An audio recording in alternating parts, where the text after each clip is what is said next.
live alone. My apartment number is 4B. On Valentine's morning, a package was left on my door. Medium box. No name. I assumed it was a mistake. Inside a small generic gift bag. Cardboard heart, chocolate. Nothing alarming until I opened the card. It said, "I know you sleep with the lights off. I've watched." I thought it was a prank. My neighbor? A stalker? I checked every door, every window, locked everything. No one was there.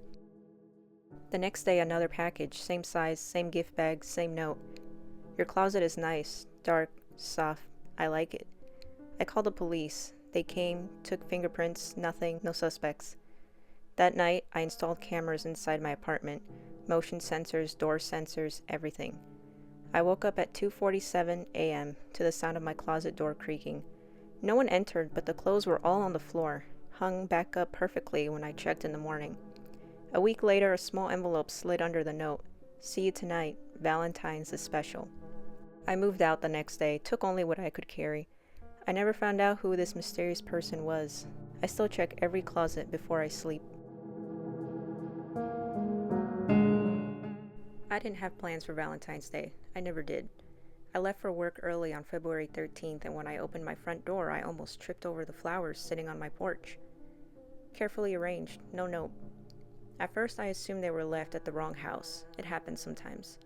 I live in a duplex, and delivery drivers mess up all the time. I set them aside and went to work without thinking much of it. When I came home that night, the flowers were still there. That's when it started bothering me.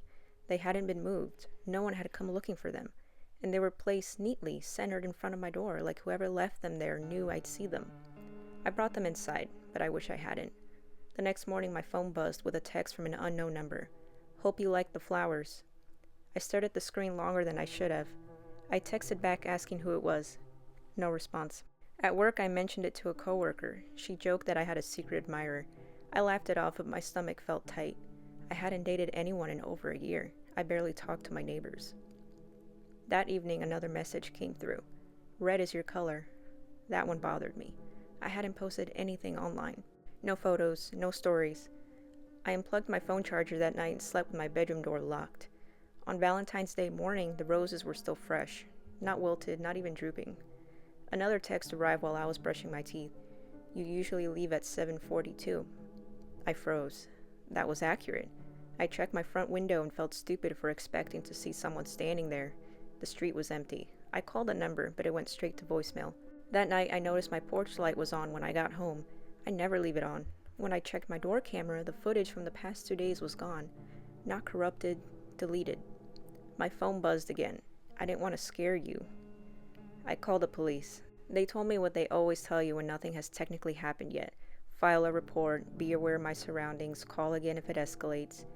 That night, I heard footsteps outside my bedroom window, slow, deliberate.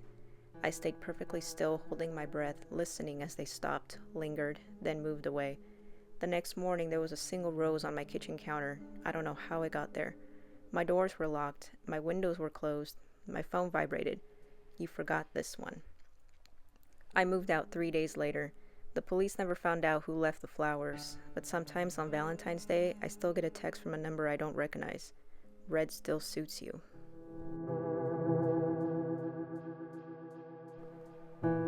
I almost didn't write this because part of me is still hoping there's a normal explanation. I don't think there is. This happened last Valentine's Day. I'd just gotten out of a long relationship and made the mistake of downloading a dating app the week before February 14th. I wasn't looking for anything serious, mostly just trying to distract myself. On the night of February 13th, I got a match. Her name was Claire. Normal photos, normal bio, nothing that stood out, no red flags. She messaged first. "Funny running into you here." That should have been the first warning. I asked what she meant. She replied with a laughing emoji and said she just meant it was a small city. I didn't push it. We talked for about an hour. Easy conversation, natural, comfortable in a way that felt strange for two people who had just matched. Then she said something that made my stomach tighten. "You still take the stairs instead of the elevator, right?" I stared at my phone. That wasn't on my profile. I asked how she knew that. She said, "You mentioned it before." I assumed she was confusing me with someone else. I corrected her. She apologized. She said she had a long day. I should have unmatched her then. Instead, I kept talking. Later that night, she said, "I saw you today." I asked where. She said, "At the grocery store, you were buying pasta and that frozen garlic bread you like." I felt cold. That was accurate and recent. I'd been there less than 2 hours earlier. I asked her to stop joking, and she replied almost immediately, "I'm not joking." I blocked her. On Valentine's Day morning, I woke up to a notification from the app. New match. Claire. Same profiles, same photos. She messaged instantly. Blocking me was kind of rude. I deleted the app. Around noon, I heard a knock at my door. I didn't answer. A few minutes later, my phone buzzed with a text from an unknown number. "I can hear your TV." My heart was pounding so hard I thought I might throw up. I turned the TV off. I didn't move. I didn't even breathe. Another message came through. "You left the app, but you didn't leave me." I called the police. By the time they arrived, whoever it was gone. No one in the hallway, no one outside. They told me there was nothing they could do without a suspect. That night, I stayed at a friend's place. When I came back the next day, there was a Valentine's Day card taped to my door. Inside was a printed photo. It was me, taken from inside the grocery store from behind. On the back, written in neat handwriting, were the words, "You swiped right first." I moved a month later. I changed my number. I deleted every dating app. But sometimes when I'm out in public, I still feel like someone is watching me.